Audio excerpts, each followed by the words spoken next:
Thrissur press club റോഡിന് സമീപമുള്ള കെട്ടിടത്തിൽ തീപിടിച്ചു. ബഹുനില കെട്ടിടത്തിന്റെ താഴത്തെ നിലയിലാണ് തീപിടുത്തമുണ്ടായത്. തൃശൂരിൽ നിന്നുള്ള ഒരു യൂണിറ്റ് ഫയർഫോഴ്സ് എത്തി തീയണയ്ക്കാനുള്ള ശ്രമം തുടരുന്നു. കനത്ത പുകയുള്ളതിനാൽ ഓക്സിജന്റെ സഹായത്തോടെയാണ് അഗ്നിരക്ഷാ സംഘം തീയണയ്ക്കുന്നത്.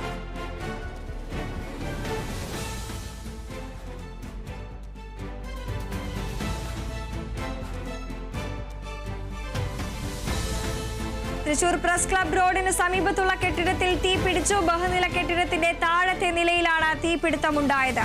തൃശൂരിൽ നിന്നുള്ള ഒരു യൂണിറ്റ് ഫയർഫോഴ്സ് എത്തി തീയണയ്ക്കാനുള്ള ശ്രമം തുടരുകയാണ്. കനത്ത പുകയുയരുന്നതിനാൽ ഓക്സിജന്റെ സഹായത്തോടുകൂടിയാണ് അഗ്നിരക്ഷാ സംഘം തീയണയ്ക്കുന്നത്. ഒരു യൂണിറ്റ് അഗ്നിരക്ഷാ സംഘമാണ് ഇപ്പോൾ നിലവിൽ ഇവിടെ എത്തിയിട്ടുള്ളത്. തൃശൂർ പ്രസ് ക്ലബ് റോഡിന് സമീപമുള്ള കെട്ടിടത്തിനാണ് തീപിടിച്ചത്. ബഹുനില കെട്ടിടത്തിന്റെ താഴത്തെ നിലയിലാണ് തീപിടുത്തമുണ്ടായത്. തീപിടുത്തത്തോടനുബന്ധിച്ച് വലിയ രീതിയിലുള്ള പുക സമീപത്തെങ്ങും ഉയരുകയാണ്. ഇതേ തുടർന്ന് തീയണയ്ക്കാനുള്ള ശ്രമം തുടരുന്നു. കനത്ത പുകയുള്ളതിനാൽ ഓക്സിജന്റെ സഹായത്തോടു കൂടിയാണ് ഈ തീയണയ്ക്കാനുള്ള ശ്രമം തുടരുന്നത്. അഗ്നിരക്ഷാ സംഘം സ്ഥലത്തെത്തിയിട്ടുണ്ട്. തീയണയ്ക്കാനുള്ള ശ്രമം തുടരുന്നു. അതിന്റെ തത്സമയ ദൃശ്യങ്ങളാണ് പ്രേക്ഷകർ കാണുന്നത്.